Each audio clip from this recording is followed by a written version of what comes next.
আসসালামু আলাইকুম গাইস। আমার কাকা আমার কি বলবো, সে এমন ব্যবসা শুরু করছে, সে রুমও দেয়া ভালাইছে। এ কাকা এদিকে আসো। হ্যাঁ, কি খবর চাচ্ছাও কও। ঘর দিছা, কয় টাকা খরচ হয়েছে? নতুন ঘর দিছি 2,40,000 টাকা। তে ঘর কেবা কেবা?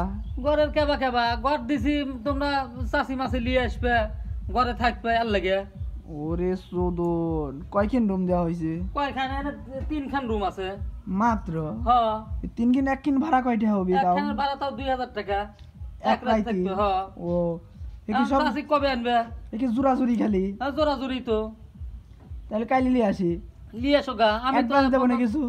হ্যাঁ, অ্যাডভান্স দিলে তো ভালোই হতো। দিয়ে যাও কিছু, আচ্ছা দিয়ে যাও। তাহলে কাউন্টারে জমা করে দিই। হ্যাঁ, কাউন্টারে জমা করে দিও। চলে আসবে, সিরাজগঞ্জ চলে আসবে। ও সুন্দর জায়গা তো। ওই সাইডে তুমি পার্কও দিছাও না? হ্যাঁ, পার্কও আছে। এটা তোমার সিরাজগঞ্জে না? এটা সিরাজগঞ্জে, ও উদুনিয়া বাজার। আইসো তুমি। আচ্ছা ঠিক আছে, আল্লাহ হাফেজ।